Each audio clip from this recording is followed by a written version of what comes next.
Okay. So the presentation is the 20th Century Wars in Finland. And my name is John Hanson. I am going to do a broad overview. The topic becomes more specifically, how did the 20th century warfare impact the Finnish people? This is a broad overview of the wartime history in the context of the ordinary Finn. And of course, I will be talking about the wars because you have to get an idea where that comes from. So during this presentation, I will cover the significant wars involving Finns and the circumstances prior to and after the wars during the 20th century. I'm going to do a brief review. I'm going to start with the period of the time of the turn of the century. Going to take a look very briefly at the 1860 to the 1820 period of time, and then I'm going to look also briefly at the impact of immigration outside of Finland. We have a period right at the turn of the century, 1898 to 1917, where we have the Russification and the rebellion exodus from Finland during this period of time. In 1898, Russia asserted more control over Finland, which was a grand duchy, which had the privilege of being directly connected to the Tsar rather than the Russian bureaucracy. And what happens here, though, you have a change going on, and they start increasing their conscription of soldiers.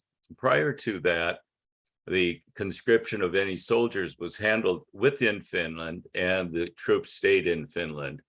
But now they're taking the Finns that are conscripted, and they're sending them anywhere in the Russian Empire to do war. And of course, the bad part about it is that once your period of conscription ends, you have to find your own way back home. Okay, they've increased the taxes. Previously, the taxes were kept within Finland to develop Finland.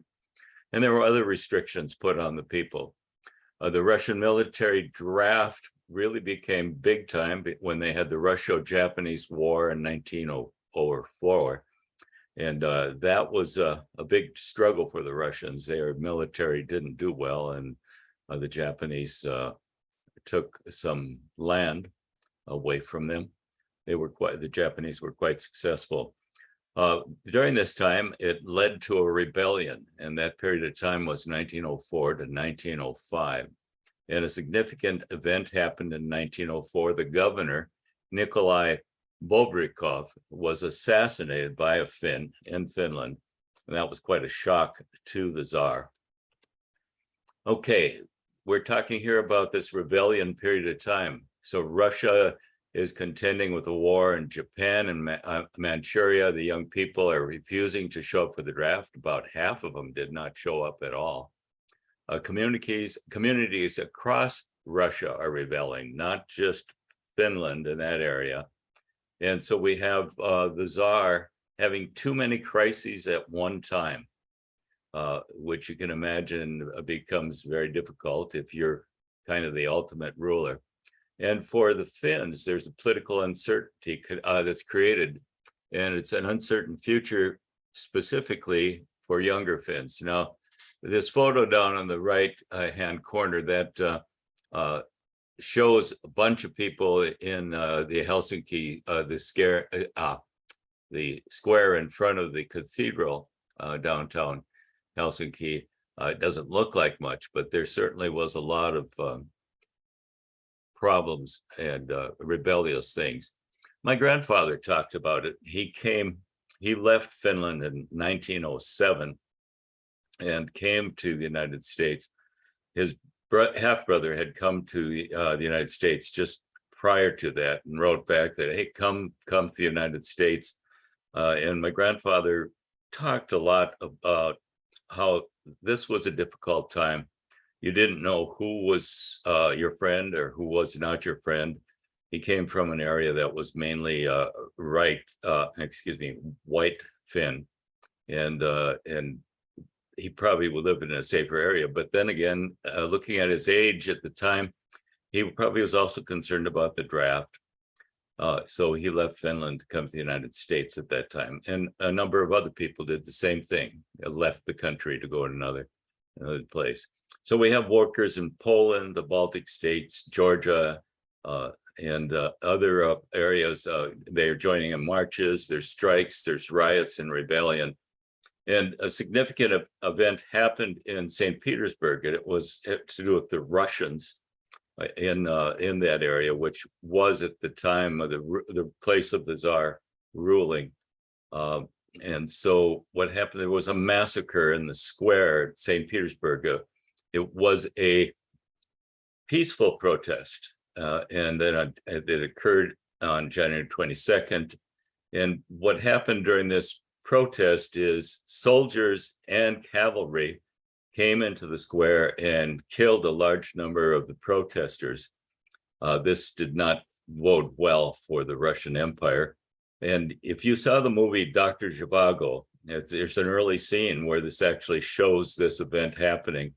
It was a kind of a turning point that would later change the Russian Empire. So all of this led to a migration, as I mentioned, of younger men away from Finland. The Tsar granted Finland limited freedoms at this time and set up a constitution with elections of a 200-member Senate. And this is a big deal for Finns. There's kind of a pride in this. In 1907, they actually had an election with universal suffrage. All male adults and women were granted the vote. And so this was a big deal because there were layers. If you were wealthy and nobility, you had a greater influence in government, and you had a different place that you were elected to, and mainly the peasants didn't have much power at all. But this allowed everyone that was over the age of at the age of 25 and up to vote, and the right to hold office. Now, Finland was not the first country to have the right to vote. Most books would say second country, but it was the first country that allowed women to hold office, and women were elected to the Senate at that time. So there's a brief reprieve of this Russification in 1907. But then the Tsar's prime minister, got a tough guy, Wojtek Stolypin, he lowered the status of the Senate, and it became more like a diet rather than a Senate that kind of ruled the basic law over Finland. And it became a diet that was a body subject to the rules of Russia. So access to the Tsar was not direct anymore. And you can imagine the bureaucracy that this would have put Finland in. And the status was downgraded basically to that of a province and not a grand duchy. The prime minister disbanded the Senate in 1909. So you can see it was only operating for 2 years. And there's all kinds of reasons, what I said already, that people were leaving Finland. But I'm just going to take a brief look at the immigration patterns here. We have famine and disease from the 1860s to the 1900s. And that's when my other ancestors came to America. It was during this period. And it was called the Great Lestadian Migration, because most of the people that migrated were from northern Finland, and a lot of them were Lestadians, a large percentage were. And it was because of the disease, mainly, not the disease, the famine in northern Finland. During this time, there was a difficult time to raise crops. So now we have the 20th century we're in, and we have rebellion and war having a bigger impact on migration out of the country, and economics, of course. It's a slow progress towards independence. It's a social uncertainty. And so we're going to do just a quick review. We start in the mid-19th century, that's in the 1800s, and you have the Finland kind of getting to be recognizing itself as a people and a nation. And the first Finnish flag was raised in 1849 in Helsinki University. So you can see in the middle of the 1800s, Finland's starting to identify itself as a people and a country separate from being ruled by Sweden or Russia. And then we have the rebellion that occurs in 1904 to 1905. And then you have something else going on in the world, and it's in 1914 to 1918, you have what is known as the Great War. We call it World War I. And down in the right-hand corner, there's just a little bit of art showing here. It's in the Natural History Museum in Finland, in Helsinki. And this is just showing some of the art in the ceiling. And this is Seppo Ilmarinen creating the Sampo. And if you know any story about the Kalevala, that's an example of what the Finns were doing in the arts area to be more Finnish as opposed to Swedish or Russian. Okay, we still have this slow process of independence, but on March of 1917, the Tsar, Nicholas II, abdicated. And then there was no leader over Finland. Finland was basically leaderless. And on July 18th, 1917, the Finnish parliament actually passed a sovereignty law saying they, in the executive of the parliament, executive committee of the parliament, had control over all things in Finland except for the military and foreign affairs. And by October 1917, the Bolsheviks seized power in Russia, which was a significant event and what's going to happen to the freedom and independence of Finland. So a nation is born because there's this power vacuum, and by December 6, 1917, Finland declared its independence. And on December 31st, 1917, the independence was recognized by Russia. Why is this? Why did this happen? Why did Russia recognize this? Well, we had the Bolshevik Revolution. We have Nikolai Lenin in control in Russia, and he had come from Helsinki, where he had lived for a number of periods, to Russia when the Bolsheviks started their war, and he was very favorable to the people of Helsinki, and there was a large number of Reds or communists in Helsinki at the time, and he thought, well, Finland's just going to become another communist country. It's fine, they can have independence. And so Russia recognized that independence. We have another question, though. During this major European war, who controlled the military? Well, it had been Russia, but now Finland's independent. So who's deciding what who controls the military and who's in charge? And is it this small group of Swedish speakers who are essentially the executive part of the parliament? And Swedish had to be the language of this group, which kind of made the Finnish-speaking people upset. So were they going to have a king? Well, it was proposed by this Swedish group, Swedish-speaking group, that, we're going to have a king and we're going to invite somebody from Germany, a brother-in-law of the Kaiser, to come and become king. And then, of course, there's those that wanted to be president, and who takes over foreign relations. All this stuff was up in the air. And so we have something that happens interestingly. We have, with this collapse of the Russian Empire and the power vacuum that's created, you have this crisis between the left-leaning labor movement in the cities, the larger cities like Helsinki, I mentioned, and the conservatives in the smaller towns in the rural areas, which are the whites. And so you have the left-leaning Reds, and you have the conservatives that are the whites. And you have a communist contingent in these larger cities like Helsinki and Tampere. So on the lower left, you see some white soldiers, and you have the commander on the seated horse. And in the lower right, you have the communists. And if you take a closer look at this picture, they're all dressed up in nice suits. They're sitting down in an organized fashion, and they're the communists from Helsinki. And you say, okay, it doesn't look like the working class, but it turns out that the Reds were mainly working class.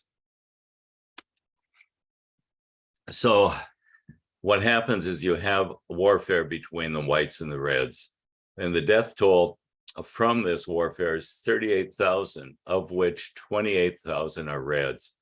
And as many as 80,000 Reds are held in prisons and prison camps. Now, that's kind of in between figure. There's kind of a range because they don't know the exact numbers. And so you have white-led massacres in these prisons with starvation and disease going on in the prisons. The estimated death toll in the prisons is 13,500.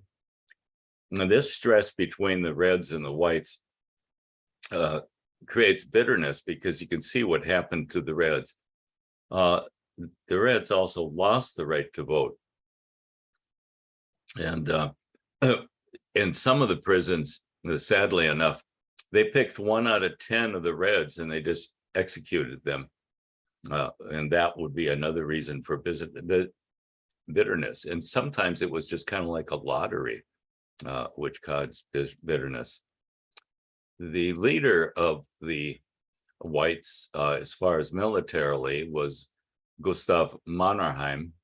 And he was, he's going to show up in the history again and in the warfare. He had been a field marshal in the Russian army and had close connections to the Tsar. He spoke Russian very well. He spoke Swedish very well. He spoke German very well. His Finnish was not as good. But the Tsar actually sent him to China as an emissary to the Chinese leaders. So he had connections in Russia. He was very much a Finn, a white Finn. He lived in the Mikkeli area. And it's just an interesting person in this whole thing. So at this time, though, the Reds are looking at him as a murderer because of this kind of death toll in the prisons. And give you some examples. There's actual photos. I took the photos I've taken are from public domain in Finland, just so I can give credit to where they came from. And most of them are in the wiki comments that come off of Wikipedia.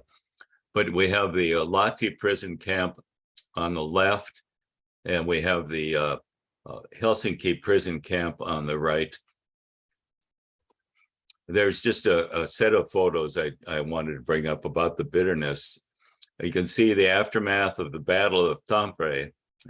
That's when the Reds basically lost this civil war.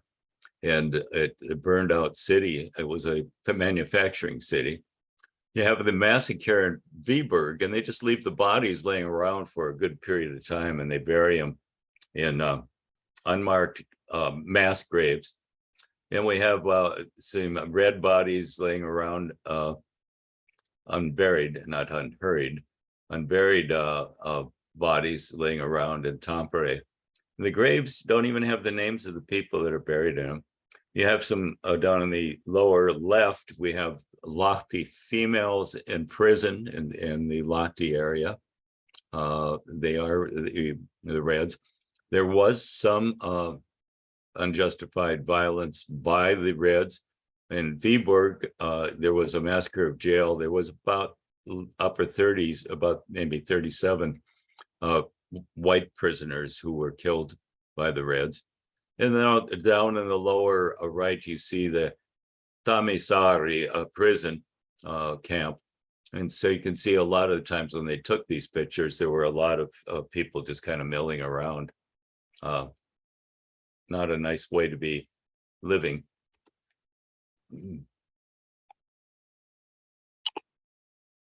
Excuse me.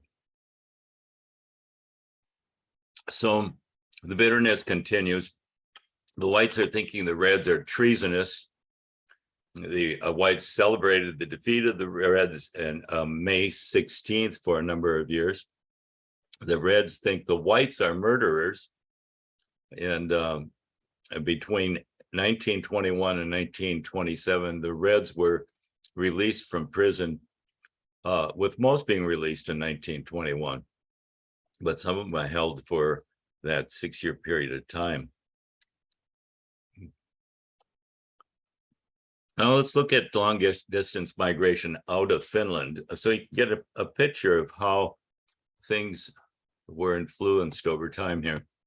So in the 1870s, basically kind of the start of Finns leaving Finland, and this is what would be kind of like more or less the Great Laestadian migration out of Finland. And my ancestors, 3 sides of my 4 grandparents came during this time.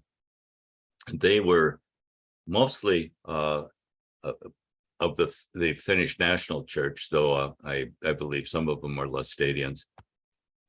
And then you go to the end of the 1900s, and then all of a sudden the Russification, and you can see what that did to immigration out of Finland during this time.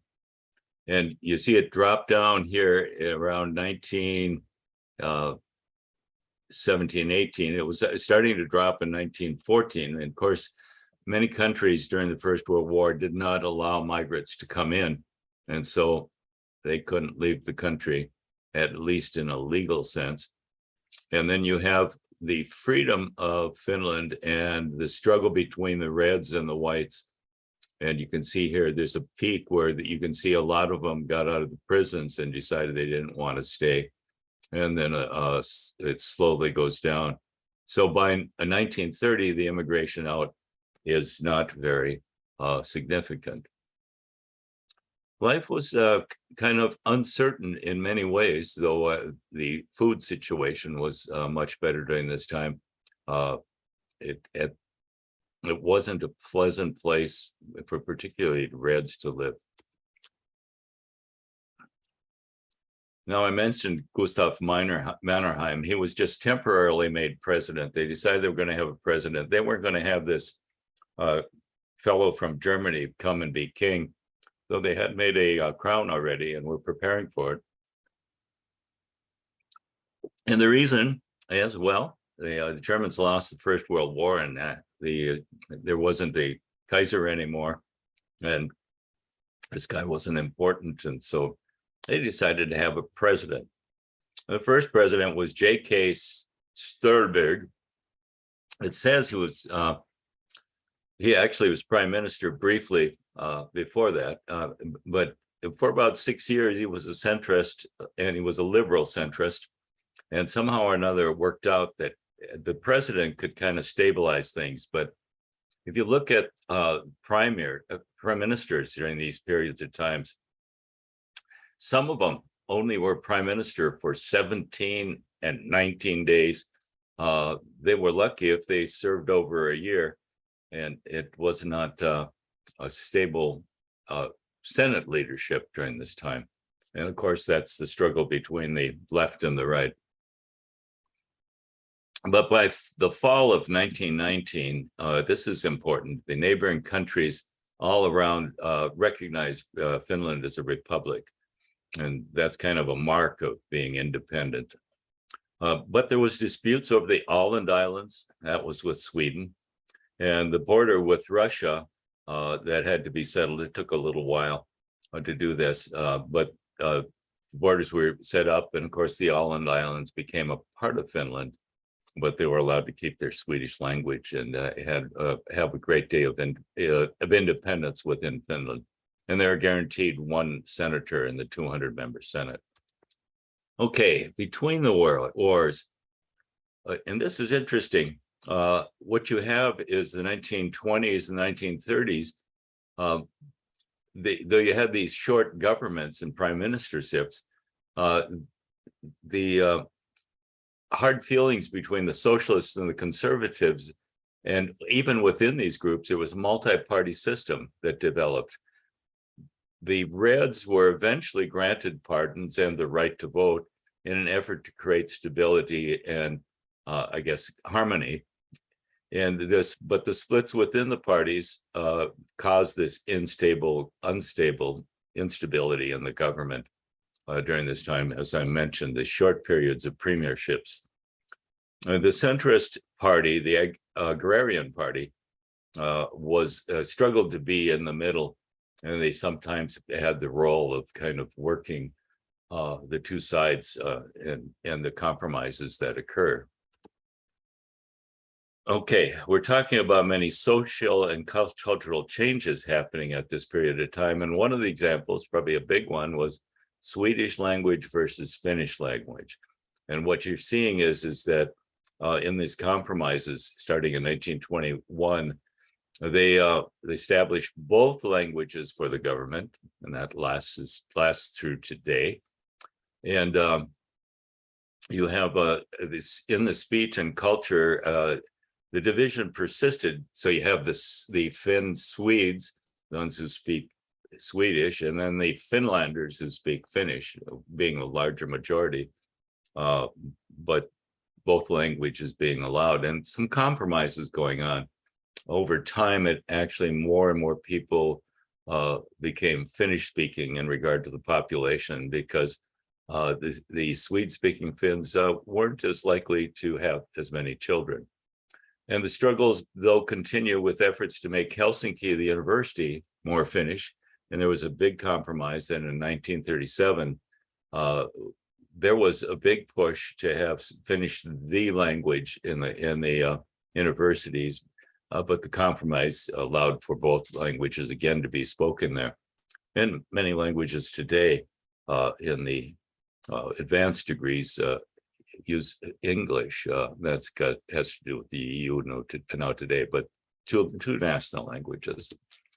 Okay, what happened in the 1918 through 1922? You have land reforms, which slowed the growth of industrialization and urban growth. Essentially, more and more people, peasants, had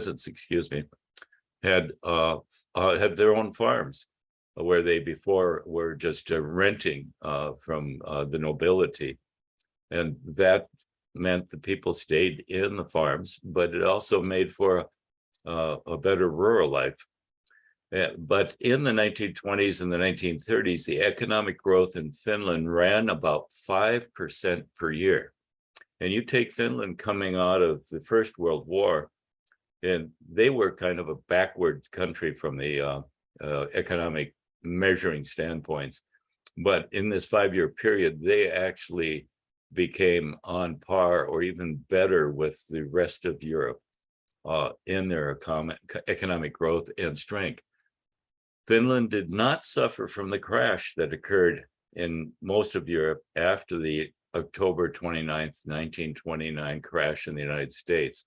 There was an international depression, and it wasn't affecting Finland. So there's something here about the Finns. We know they're a little bit different. They have some sisu. They're creative. They're kind of stoic, which makes you wonder if they are creative or not. But you can see that some of these things are going to ring true about the Finns being creative and interesting people. So by 1939, Finland was really doing well. So there's a little photo on the lower right of stockmen's from that period of time. And it was a bull market. But Winter War, on November 30th, 1939, the Soviet Union attacked Finland. The Soviet invasion of Finland occurred in an effort to conquer the whole country. And that's got to be kept in mind. We have the Molotov-Ribbentrop secret protocols that came about as a result of Germany and the Soviet Union trying to work out how they're going to divide up other countries. Germany was going to get most of Poland. Russia was going to get a little part of Poland. Also get the Baltic states, Latvia, Lithuania, and Estonia, plus Finland. So Soviets they're going to be allowed to invade. That was their agreement. You notice the name of the foreign minister, Molotov. That's referred to in the Molotov cocktail that came to be called. And here's an example of a Finnish soldier during the Winter War with a Molotov cocktail strapped to his waist. And that was one of the characteristics of the Winter War, is that the Finns used a lot of Molotov cocktails against the Soviets. The League of Nations had a direct reaction to the invasion by the Soviets into Finland, and they declared that the invasion was illegal and expelled the Soviet Union from the League of Nations. The Soviet Union had by far had superior military power. It's estimated that 750,000 plus soldiers marched into Finland, and they had a lot of equipment, tanks and vehicles and artillery, which Finland didn't have.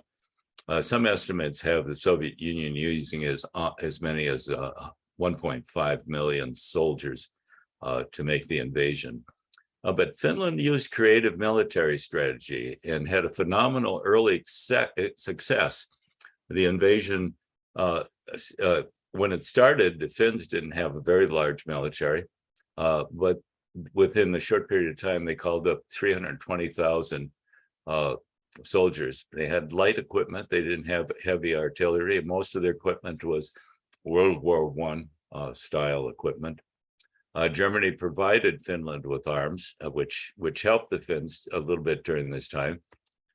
But, well, the citizens were put in a terrible situation. If you lived in Helsinki, there was bombings from Russian planes or Soviet planes. And so we had people sending care packages from other countries. And I guess raise your hand in some way. I think there's a way you can use your marker to raise your hand and just show us if you had anybody you knew that had sent care packages at that time. I know my grandparents were sending care packages to Finland during this time. On December 1939, former U.S. President Herbert Hoover initiated a relief fund to help Finnish citizens, and it raised estimated 2.6 million in a very short period of time. So Herbert Hoover is well respected in Finland to this day because of his efforts. The Finnish children were sent to other countries to protect them. Norway received 60,000 about. Sweden had received the most, of about 72,000. Now think of this, there's this little photo down the bottom here, down at bottom right. The children here, you look at their ages, they're fairly young, maybe up to age 12 or something. And you have some women that are lined up, and these children, they have little name tags that they're wearing. It probably says their name, who their parents were, where they're from, how to contact the parents. And they're getting ready to go to one of these other countries. And you show up at some family in Sweden, for example, and you're going to have parents that speak Swedish and you speak Finnish, and you're going to have to live during this time. It was quite a disruption for the children. But the Finnish morale was high, and they were defending their own land. They used flexible, simple tactics. They had high mobility. They were familiar with the terrain, and they used unorthodox techniques. This is kind of a big deal. It was quite successful. The Finnish soldiers attacked the Soviet field kitchens. And you know, an army marches on its stomach. And so the Finns attacking these field kitchens was a very creative and useful effect. In one case, where the Soviet soldiers were breaking through the lines of the Finns, the Soviet soldiers threw down their weapons and headed for the field kitchens of the Finns, because they could smell the sausages and the good food. and they surrendered to the Finns because of that, when they could have used their weapons and they could have taken the battlefield. On the battlefield, this is important. The local commanders had major decisions they could make. They didn't have to get decisions from the higher ups like the Soviets required. And Finnish soldiers were better equipped for winter. In other words, they had the clothing. So down on the bottom left, you have a picture. These are Finnish soldiers lined up in the snow wearing white, and they're ready to see what happens in the warfare. They have their guns pointing, and you have bushes and white uniforms and white snow going on. So they were better equipped in that way. The Soviets had mainly brown clothing, and not as good for that situation of war. How are we doing on time? 11:10. Okay. Well, the Winter War, though short, the Finns used these creative tactics I talk about. Up in the right here, upper right, we have a battle that occurred. 40,000 Soviets invaded Finland. They were going to cut Finland in half. And this is at Suomussalmi. And they came from kind of the northeast and directly from the east, converging on one point. So they were going to move forward. The casualty numbers were quite high. The Soviets lost a lot of material, and they say 12,000 plus Soviets were killed. Actually, it was a large number, and it's an unknown number because they still are finding from time to time bodies today, or what's left of the bodies. And the Finns lost about 2,700. But you got to think there was 40,000 Soviets coming to converge at this point, and the Finns had a little over 1,000 soldiers at the start of this battle, and by the end of the battle, they had around 12,000 soldiers, but they held them off. They defeated the Soviets, and the Soviets returned to the Soviet Union, which is right over here in the pink border there. I visited this with my family 2018, I guess now. It's quite a sight to see. You will still see this Soviet equipment laying all over on the side of the roads in the forest. It's sad because the Finns were attacking the field kitchens. They were cutting the road off in pieces, kind of like chopping sections of wood, motis, so that they could then cut off the movement. And so basically the whole road there just had tanks and military equipment blocked off, and those who retreated had a difficult time.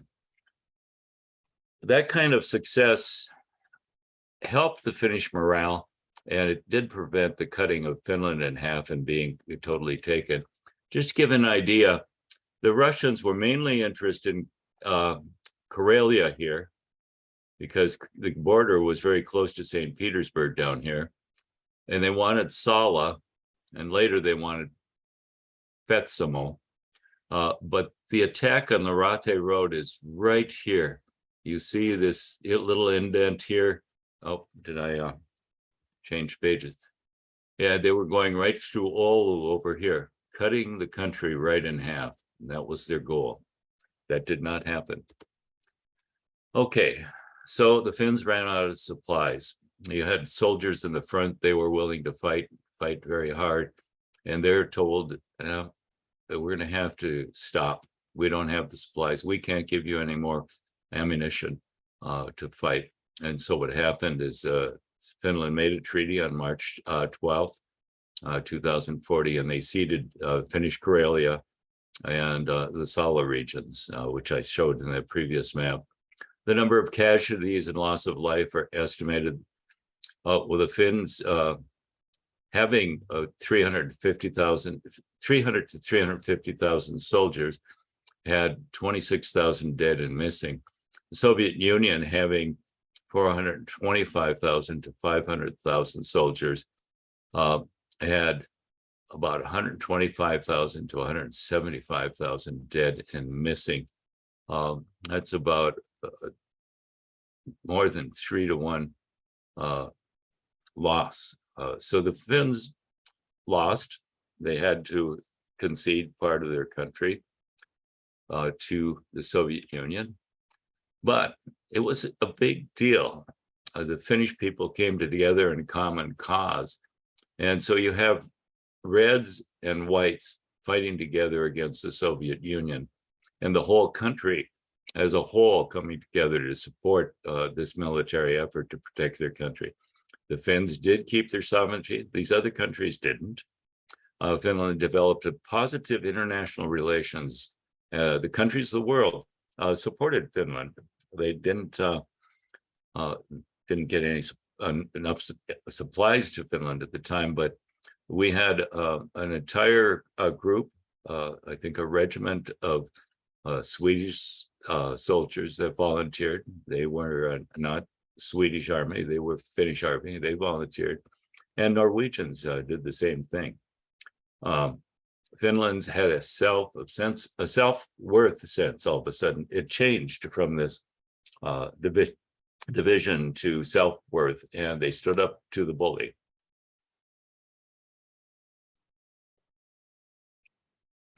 Excuse me. Throat is getting a little dry from talking.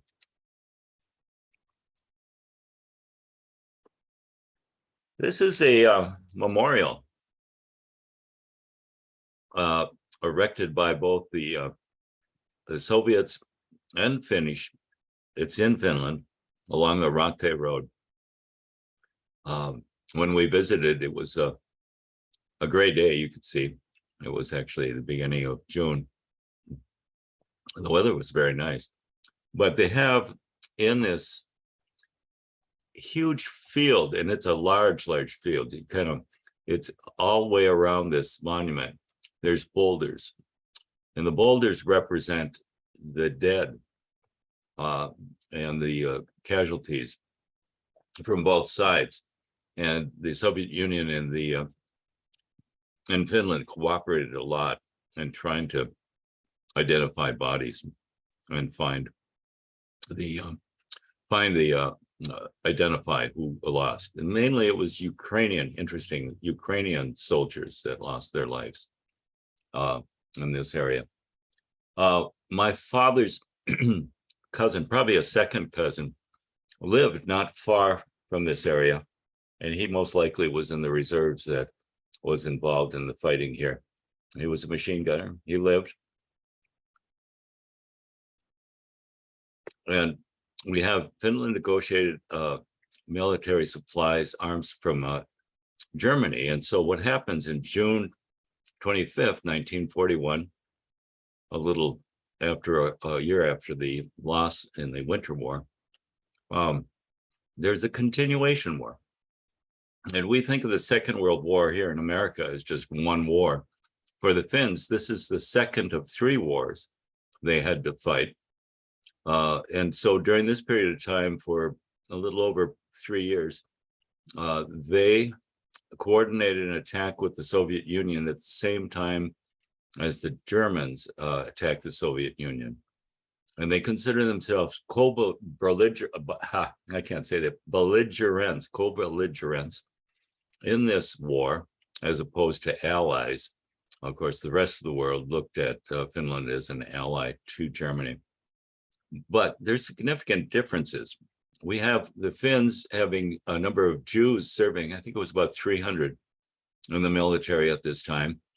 And that we have the stories of Finnish doctors, Jewish doctors, who saved the life of German military that were wounded, including German military officers. And these doctors and the other Jewish that helped were awarded the Iron Cross from Adolf Hitler. And of course, they turned down that award. They were offended by him, as you can expect. There were also Muslims, Tartars, that fought for the Finnish army. They'd been brought to Finland in the 1800s to do building projects. and they were left there. And so you had more diversity than you would think. Even people from the United States and Britain went to help Finland in this war. And Finnish forces were very successful during this period of time in battling the Soviet military. They retook anything they lost in the Winter War and marched further into the Soviet Union, trying to claim Karelia, which are Finnish-speaking people in the Soviet Union. The Soviets, though, had superior armaments and numbers of forces. And again, the same story. The Finns ran out of armaments, and on August 1st of 1944, they sued for peace. In the Moscow Peace Treaty, which came a little later on September 19th, was very harsh, and it allowed Finland to be independent. It's said that Stalin said the Finns would be too difficult to rule over, but we're going to take advantage of our strength and we're going to make Finland pay. So we have the biggest deal is the start of another war, and this is the Lapland War. And the Finns were required to remove all German military from its borders, and mainly in Lapland and in the north. In Moscow, armistice that was earlier, that in June, required the Finns to reduce its armed forces to, as you can see, 75,000, and they had to remove 214,000 German soldiers, military, that were in the north, that had come from Norway into northern Finland.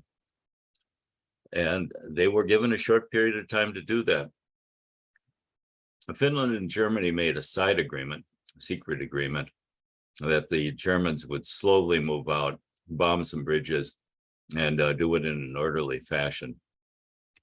Well, it didn't work out that way. The Soviets kind of figured something like that was going on, and it was going fast enough, so they required the Finns to start battling the Germans and required them to accelerate the process. The Soviets did provide some sort. They did some bombings to aid the Finns in driving the Germans out. But guess what happened? It was a scorched earth. Here's up here in this area of Finland, cities or towns are being burned. And this is a picture of Rovaniemi, which is probably in this area right there, being burnt out from the Germans leaving a scorched earth policy. This is personal to my family. My mother's second cousin, who lived in this area of Finland, she was Taimi and her husband was Mauno. They lived on a small farm in this area, weren't wealthy. He had to serve in all three of the wars in the Finnish military. So he went off to fight in the Winter War and in the Continuation War. And then he had to go and help drive the Germans out of northern Finland. And then he comes home and his farm is burnt down and all his livestock are gone. His wife is gone. She had escaped the Germans. The German soldiers wanted to live in her home and they wanted her basically to be their wife.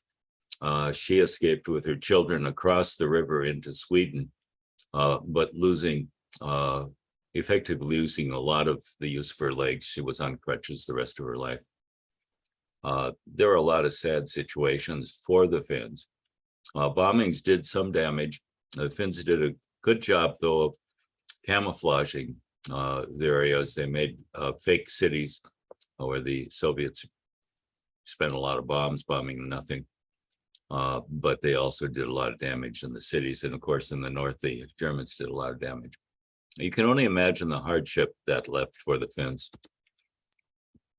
In this treaty, though, with the Soviet Union, they were required to make the Communist Party be reestablished. After the Civil War, when the whites had won, the Communist Party was abolished, but it had to be reestablished now in the late 1940s. And there was Soviet oversight of the treaty compliance. And what that meant is one of the Soviet military officers, who was known for his brutality, would have a nice penthouse in a hotel downtown Helsinki, and reports would have to be given of compliance with this treaty.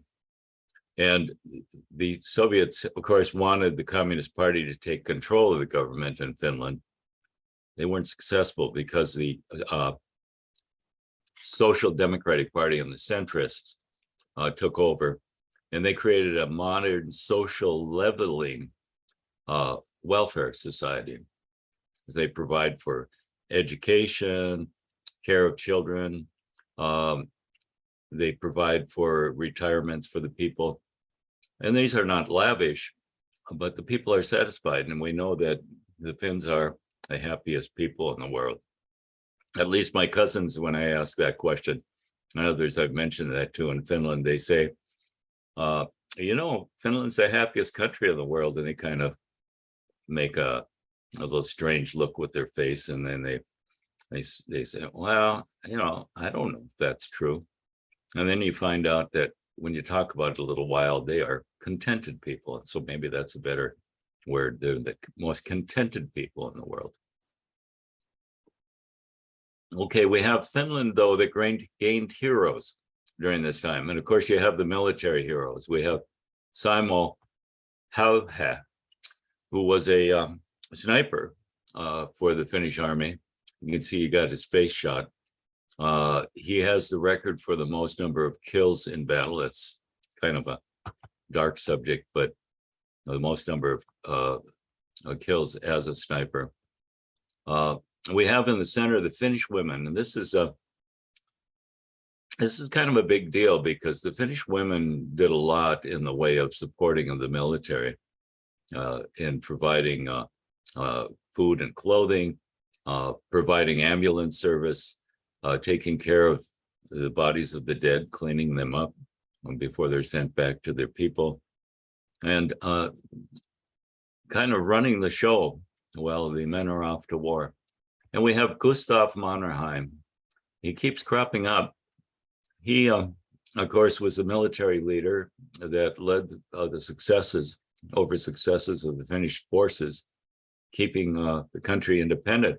And believe it or not, the Russians wanted the presidency be changed, and they were okay with Mannerheim being the temporary president. How he could please the different characteristics. There's a picture of, I wish I would have posted a picture of Mannerheim with Hitler. And you can see that as they're walking along, Mannerheim was a taller person, but just by his characteristics and Hitler's characteristics, he was a more dominant force in the negotiations. And he crops up again here. Now he's a hero. And so for the Reds, who considered him to be a murderer in the Civil War, they're saying, okay, we see him both as a murderer and a hero.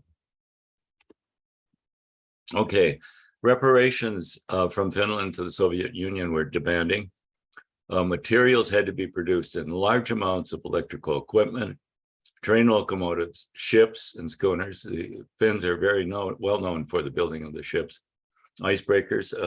Finland is one of the major icebreaker building countries in the world. They had to send houses and heavy equipment to Russia. This was highly demanding on the Finns, but they rebuilt their industry. And it turned out here was a bad thing, but it turned out, and this is the Finns making lemonade out of lemons.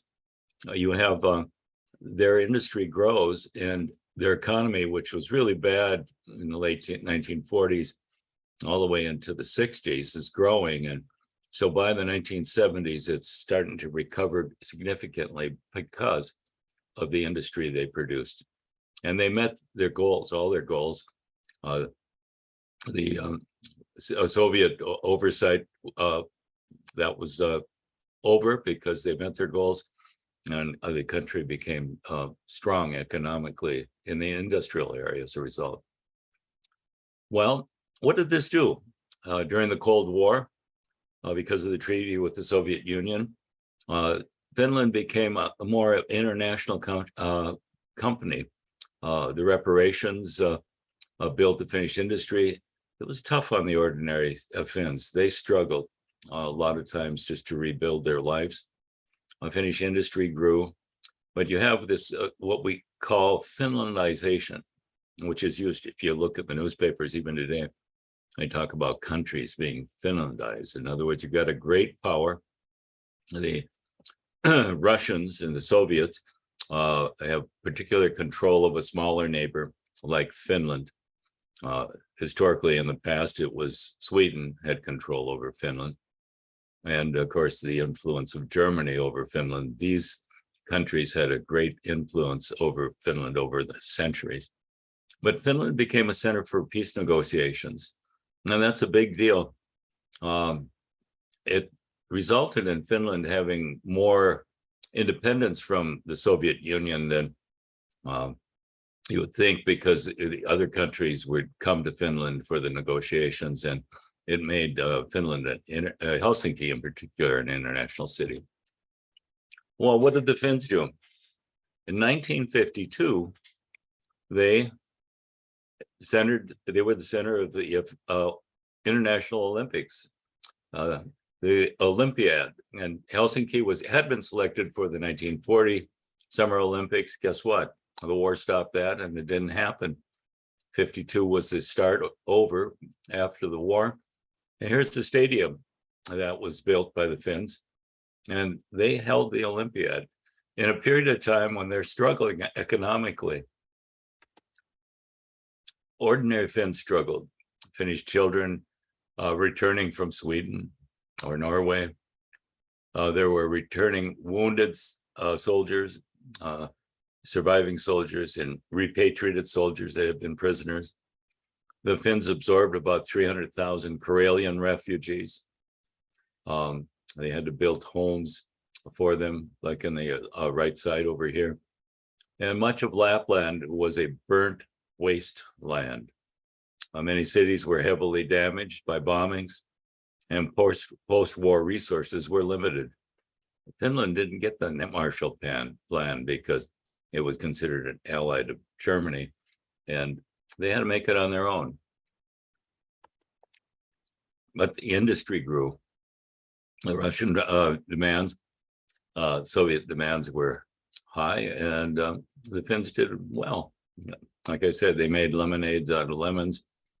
Finnish shipbuilding industry saw tremendous development in both wooden ships and large ships like icebreakers, and some of these tour ships that are used by the tour companies if you're going to go on a cruise.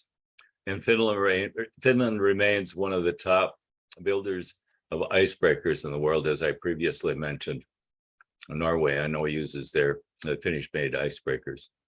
And there was a development of industry and a history of strong labor movements in Finland.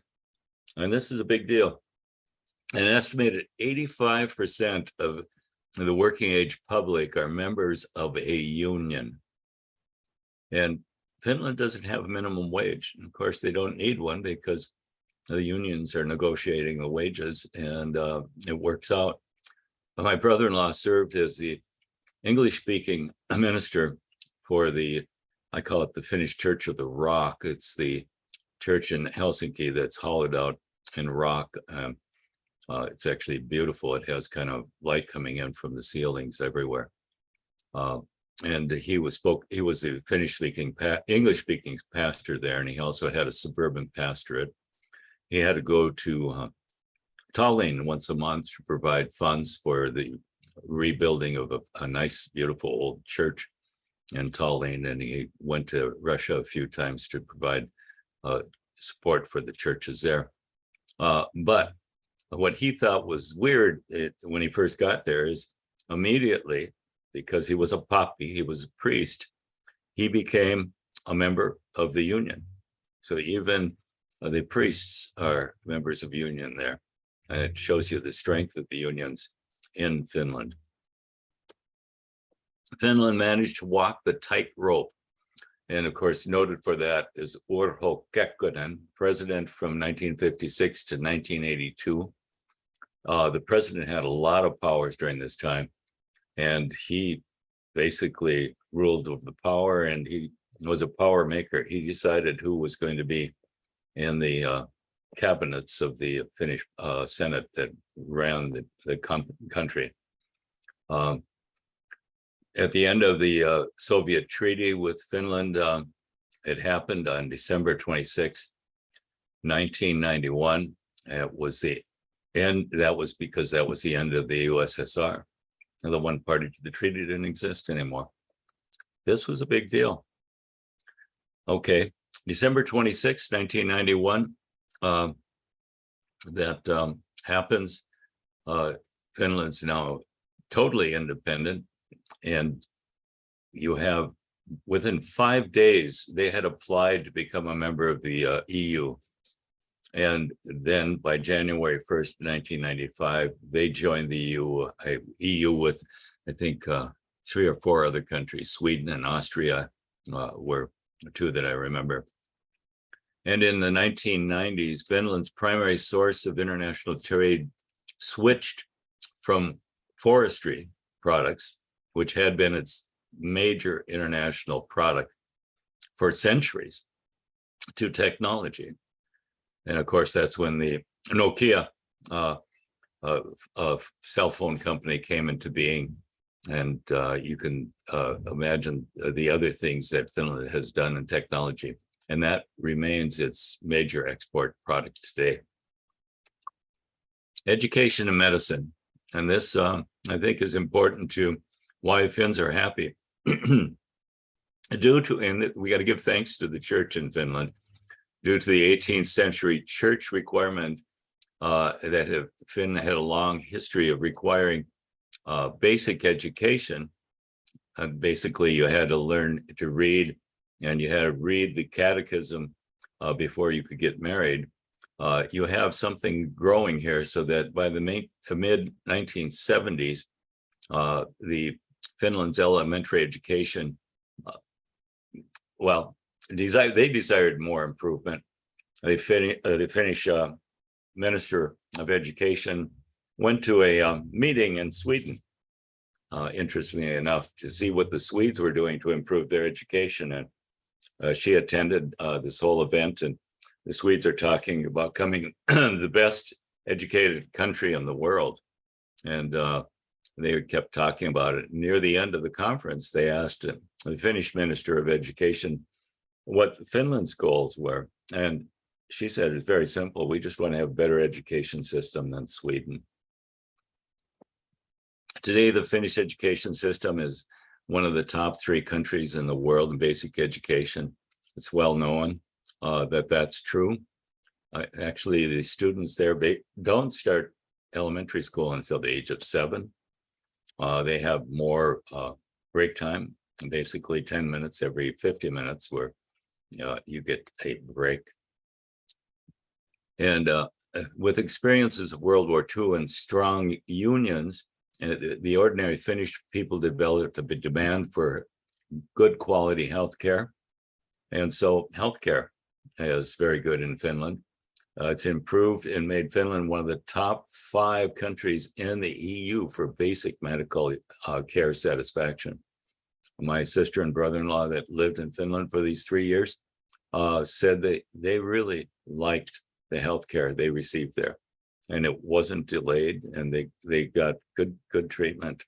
My brother-in-law had some weird headache issues that the American doctors hadn't figured out, but they figured it out in Finland, and he hasn't had the problem since.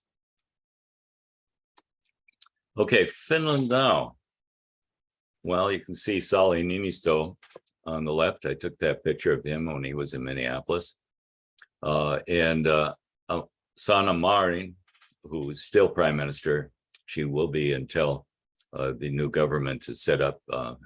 Her party lost the elections by a little over 1% of the vote in 3 parties that were close, but there will be a new prime minister. But we have here, guess what? Finland has become a member of NATO. So some of the key takeaways. Finland is a small country between large powers. First it was Sweden, then it was Russia and the Soviet Union and Germany. And Finland has replaced its monarch with a president. You need somebody that can kind of take control of international relations, good relations with other countries, and the military. The role of the president in Finland has been stripped down quite a bit from the time of Urho Kekkonen. I think they decided they didn't want a long-time powerful president, and so the powers have more distributed towards the parliament, the cabinet, and the prime minister. But the president plays a very important role. And after a time of powerful presidents, the power of the president has been reduced as a result of this. But the Finns don't compromise. And it's not the same kind of compromise that we think of. It's, first of all, it happens, even though they struggle. I think maybe the fact that they have multiple parties. I think they had 14 parties in the last election. But somehow or another, they can work things out. They have capitalism. The businesses do well, but they have a social welfare state. I think probably the thing you always hear about is that if you get a speeding ticket, they'll look up your income, and your speeding ticket's going to be different for different people. So ordinary people may pay roughly $50 for a speeding ticket, but somebody who is a big, wealthy business may pay $100,000 for that speeding ticket. So that's a rather interesting aspect of how they level off people being more equal, I guess. Equalitarian, I think they use the word for that. So Finland's kept its sovereignty, and the Finnish people have made lemonade out of lemons many times. And of course, Finns don't like to say they're proud, and they hide any arrogance. They have their sisu, but they also have this humility that works in their favor. So I have time for brief comments and questions. I took this picture in the harbor. It's in the Baltic there in Helsinki, and these swans were just swimming there in a beautiful way. Okay, let's kill the share screen. No, that didn't. There we go. Perfect. Nice job. Time for questions or comments. Barb, did your hands up, or has it been up from since something else? Oh, you're muted.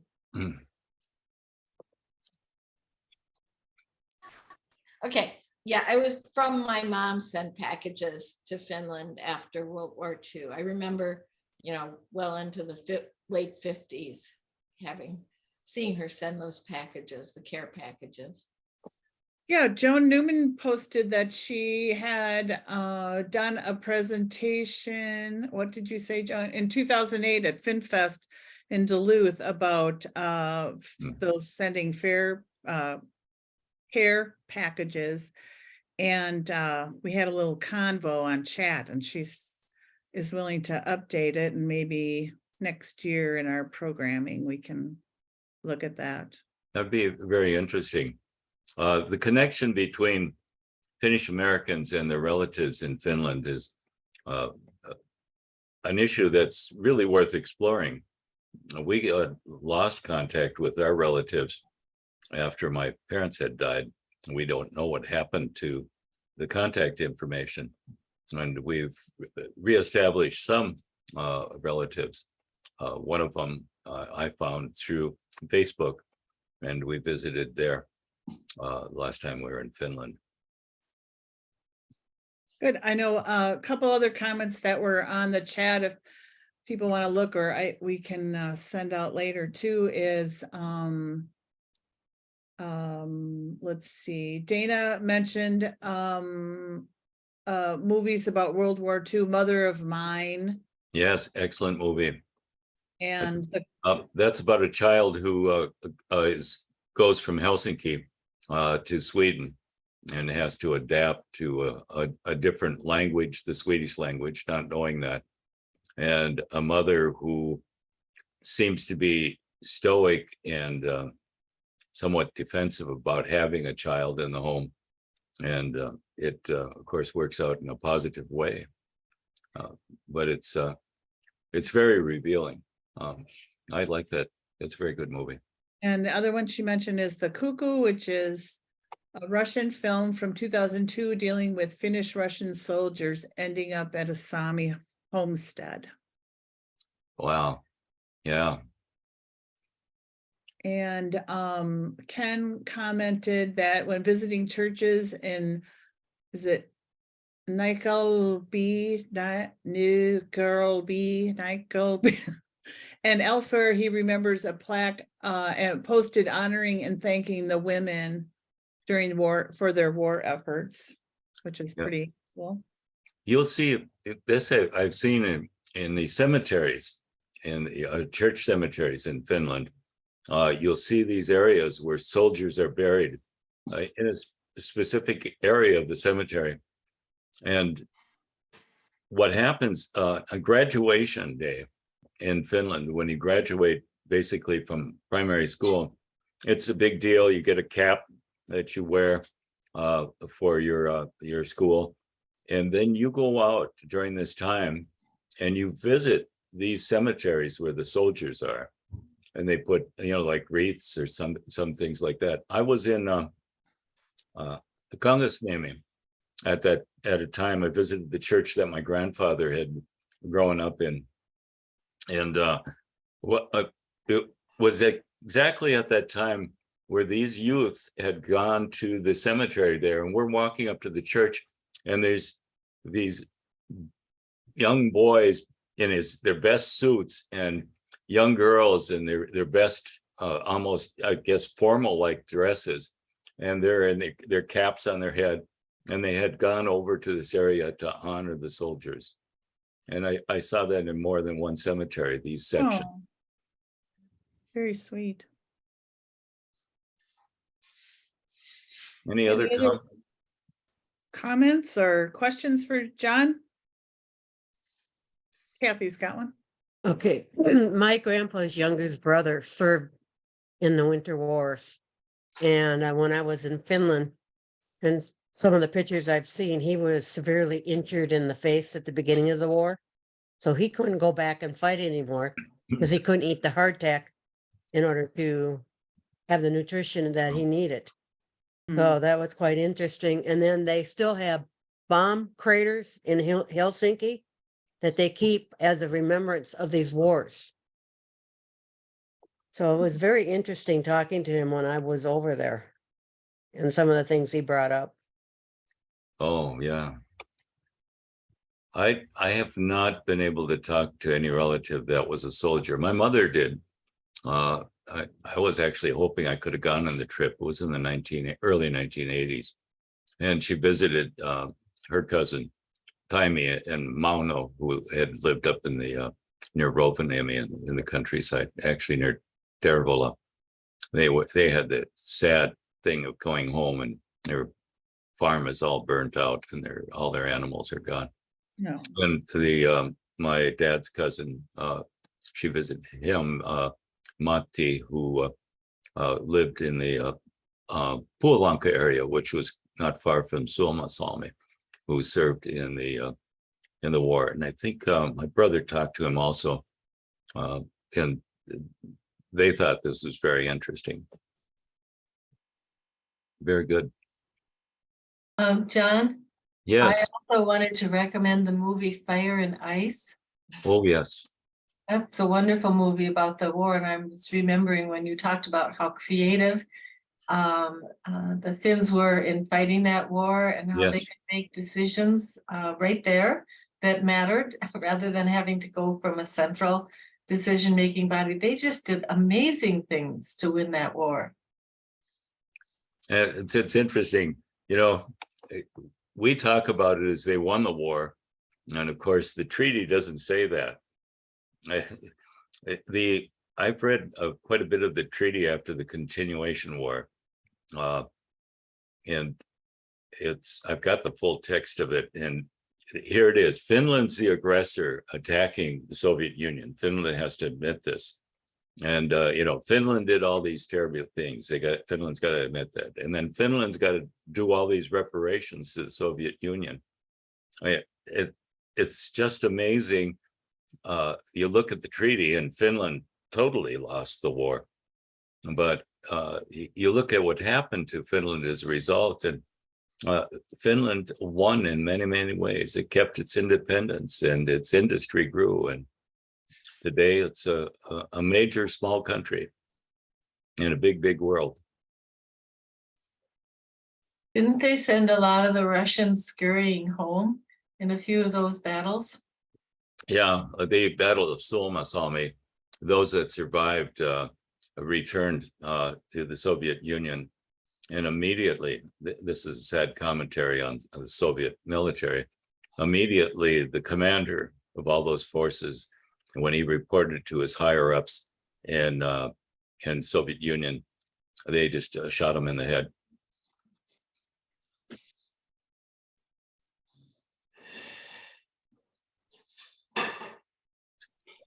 Any other comments? Sally, did you have something?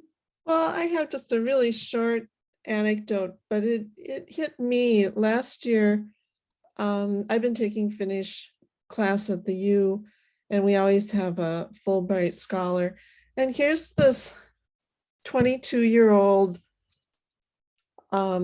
city woman from Yveskylä, but 22-year-old young woman, and she just talked from her heart about, oh, the Winter War is our favorite war.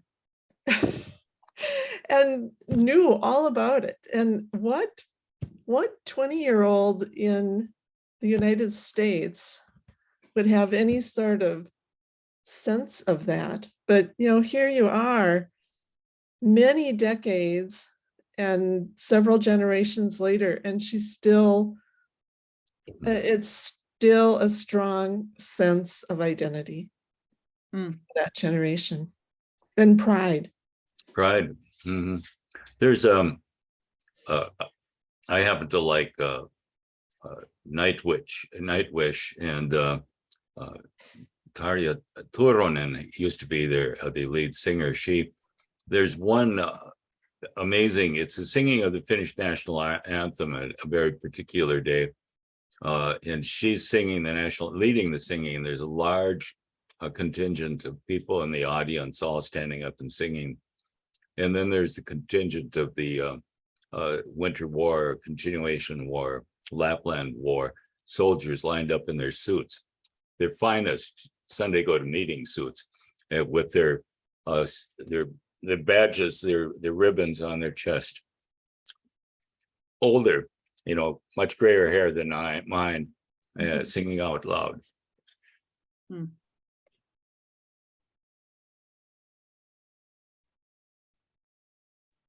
Really? I think the veterans from those wars, they're the first ones that get to greet the president at the Christmas event, the Finnish president's Christmas event. So they're very honored still to this day. I was amazed at what losing 300,000 Finns in one of your statistics, and thinking about what the total population of the country was at that time. What a large percentage that was. Probably 3 million. Yeah.